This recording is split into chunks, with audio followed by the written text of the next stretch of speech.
We begin tonight with breaking news out of Escondido, where crews are on the scene of a fire at an apartment complex. Good evening, and thank you for joining us. I'm Carlo Cicchetto. And I'm Carrie Lane in tonight for Marcella Lee. CBS 8's Esmeralda Perez is at the scene right now and joins us live with what we know so far. Good evening, Esmeralda.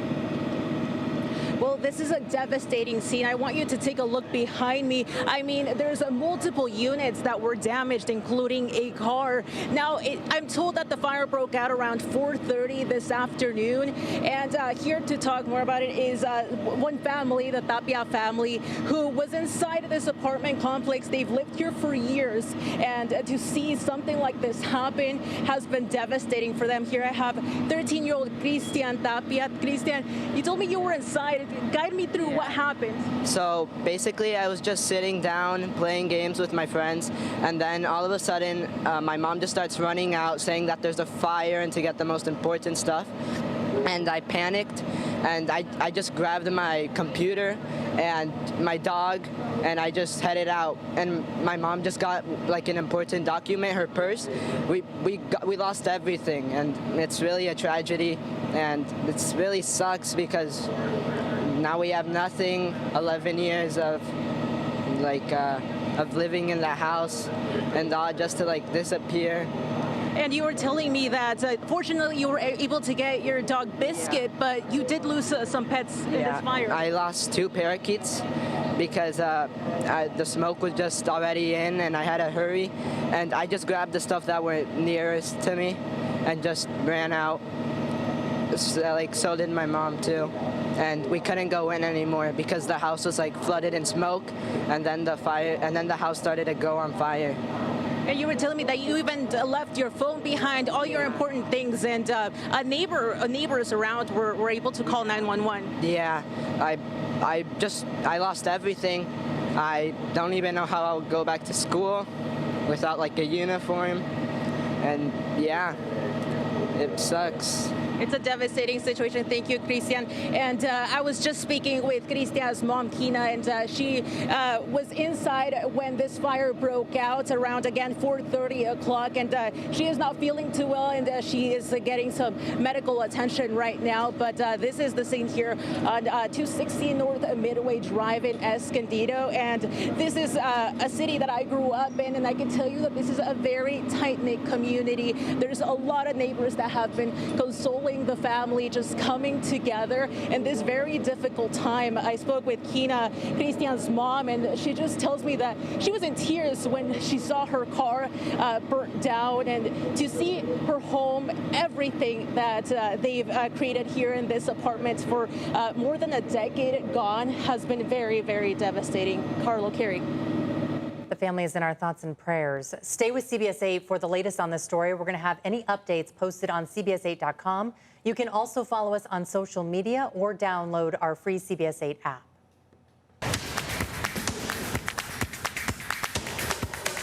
It's a much lighter fare. Members of the Friar Faithful are feeling great tonight as they look forward to a hopeful win over Los Angeles. The Padres set to face off against the Dodgers in LA tomorrow night for the first game of the National League Division Series. All right, the excitement is starting to build, buzzing across San Diego tonight with Friar fans ready to beat LA.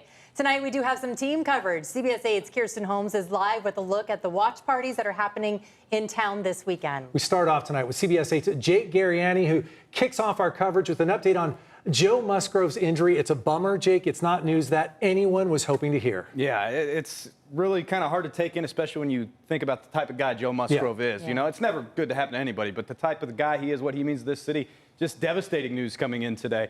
The fears of the Padres, Joe Musgrove, and the fans all came true this afternoon after watching the hometown hero walk off the field at Petco Park with the trainer Wednesday night against the Braves. Joe Musgrove will require Tommy John surgery after an injury to his ulnar collateral ligament in his throwing elbow. Recovery from these injuries usually takes somewhere between 12 and 18 months, meaning Musgrove will not only miss the rest of this postseason run, but could also miss the entire 2025 season. Musgrove has a 2.82 ERA and 4 postseason starts for San Diego and has a knack for pitching well in those big moments. Speaking of that postseason run, the injury creates a tough gap to fill in the Padres starting rotation as they get some As they get set to face the Dodgers in the NLDS, San Diego will need to rely on Dylan Cease, Yu Darvish, and Michael King to carry the load. They'll also need to lean on that great bullpen of theirs, possibly even having a bullpen day in Game 4. There may be other options for San Diego like Martin Perez, Randy Vasquez, or Matt Waldron. We will know more when the Friars release their NLDS roster tomorrow. Today in Los Angeles, an emotional Musgrove addressed the media discussing his injury. This video comes to us thanks to our friends over at 97.3 The Fan. I've come to grips with the fact that I need the surgery, and I know I'm looking at, possibly a year plus in recovery time. I'm good with that. I know how to work hard and get myself right, so I'm okay with that idea. It's just still getting used to having to sit and watch from the sidelines, but it's part of the game. It's one of the risks you take when you play this game, and, I knew what I was getting into when I pushed it through, that doctor visit, and I was throwing well, and I felt really good on the mound. I was, loving the way I was competing. Like, everything just felt so good. It's just hard to swallow right now. But I'm going to still be around. I don't know when the surgery will be. I'd like to get it sooner rather than later and just kind of start that process. But I'm going to be around. I'm going to be, supporting the hell out of these guys and, being available in any sense, in any way possible to try to help. Yeah, I listened to his whole interview up there. You could just hear the raw emotion in his voice. It's devastating for him. I know he wanted to obviously pitch in this postseason, and everything he's given to the city and everything he's done for it. It really is heartbreaking from a sports perspective when you think about it. And for what's ahead of him, too. It's not just this. Yeah. He's probably out all next year. Yeah, likely. That's what you see a lot of times. And even in that second year when you are back, it's a lot of limited innings. It's a absolute devastating thing for these pitchers. It's a huge bummer. We hope the team can overcome that. Yep. Game 1 tomorrow. We'll see Dylan Cease against Yoshinobu Yamamoto. All right. Champion never wants to be on the sidelines in the most important games, but his team will be behind him and hopefully do the best. Thanks, Jake. And there will be watch parties popping up all over the place. Yeah, so as CBS 8's Kirsten Holmes found out, you can bring the whole family to this. Kirsten, what can fans expect this weekend? Okay, so it's not no fun if the whole family can't come, right? I'm in the middle of downtown San Diego, in the heart of the Gaslamp District. You see the sign behind me. It's kind of quiet right now, but this weekend, this is going to be the place to be for all of the watch parties. Again, it's quiet right now, but so many bars and restaurants and everyone down here, they're ready to root on the Friars. And if you don't want to watch the game at home, you can come out here and watch it with the Friar faithful. Take a look. Just an awesome atmosphere here in downtown for the fans. John Tessavinen is a big Padres fan. He even travels to see them for spring training, and he and his friends and family will hit the road as Friar faithful for away games. He says the energy is high this year because the Padres have been doing the work. It is electric. This team is just come together as a full team. Last year we kind of had some individuals. This year they're playing as a full team. Each night in, night out, somebody different can win the game for us. With pitcher Joe Musgrove sidelined for the rest of the fall, the Padres will presumably proceed with a rotation of Michael King, Dylan Cease, and Yu Darvish.